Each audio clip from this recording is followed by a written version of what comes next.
Hey guys, so I am sitting here working on homework for my cognitive neuroscience class, and I wanted to tell you guys how much I enjoy this class. So it is definitely some difficult material that we have been covering, and one thing that I really like about this class that's different from any other class that I've taken before, including the previous neuroscience class that I took, is the fact that every week we go through and read through one of the research papers that the professor asks us to go through. And so, like this week, for example, our assignment was to read through a research paper that was kind of studying the long-term effects of severe hypoglycemia on brain structure in the brains of type 1 diabetic patients.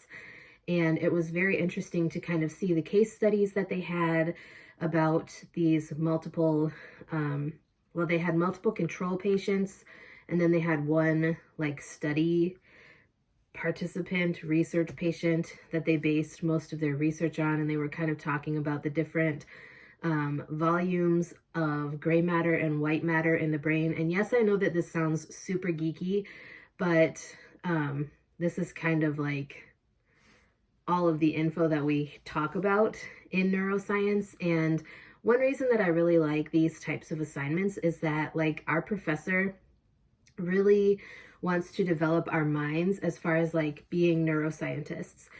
She posted an announcement earlier this week talking about how we're all neuroscientists now in this class, and we need to start developing our vocabulary and things like that, because this particular class that I am taking, I don't think is open to anyone other than psychology majors and neuroscience majors.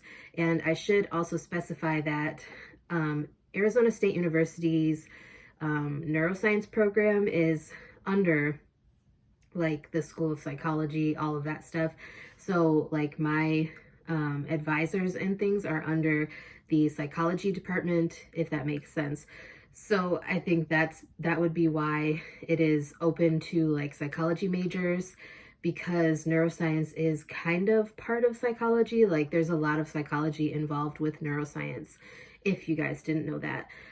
So she wants us to write these summaries of these research papers. Now, I know that sounds super intimidating, but the reason that we're doing these assignments, the summaries, is to kind of get our feet wet into going through different research papers and kind of figuring out what everything means, what the different purposes are of different studies and things like that. So for example, when I say we have to write summaries, they are literally 4 sentences long.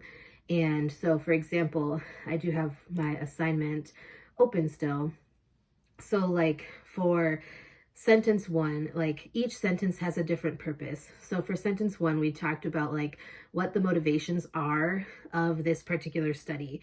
So the one that I have open right now is about hypoglycemia on the brain. So when you're talking about motivation, the motivation for this research study was to understand the potential long-term implications of severe hypoglycemia on the brain structure of type 1 diabetic patients. And then sentence 2 would be the methods that they used. So in this particular research study, they used MRI and other assessment tools to calculate the volume of gray and white matter within the brain of the patient, and then compared those results with the control patients. They also used IQ testing to check the memory of the patient involved in the study. Sentence 3 would be the results of the study. So what I wrote was upon initial assessment, the patient had a high average IQ level, but scored below the 5th percentile for memory, which indicates severe memory deficits. The subject's white matter volume in the cerebellum was much lower than that of the control patients, although the cortical and cerebellar gray matter volumes of the subject and the control patients did not show very significant differences. And then sentence 4 would be the interpretation of the research. So what I wrote for that was, the findings of this study show that there may be an association with severe hypoglycemia and gray/white matter volumes, but there are not sufficient studies done with other patients that have type 1 diabetes and similar exposure to severe hypoglycemia to be certain about this connection. So like I said, it's basically just to kind of get our minds thinking more like neuroscientists, because a lot of neuroscience is research. Like, especially if you choose to go into like research areas and work as a neuroscientist, a lot of it is research on different things. And like I've talked about in previous videos, there are like so many different avenues that you can go down as far as research goes within the neuroscience realm. Like there's cognitive neuroscience, there is behavioral neuroscience, and like there's a whole bunch of other fields. So if you guys are interested in getting more information about like the different subsections, I guess I would call them, of neuroscience, please let me know. I'd be glad to get something filmed for you.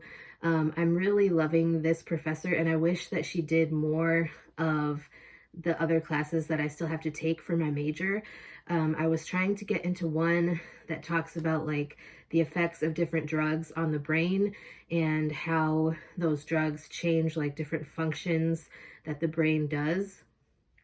And the sad thing about that is that this particular professor, like I would literally take every single class I could from this professor, because I like the way that she teaches.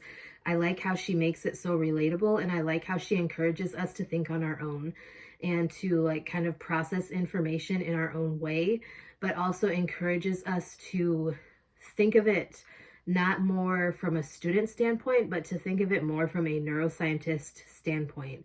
And I think that that's really cool, because it kind of encourages me and motivates me to continue so that I can actually start doing neuroscience work.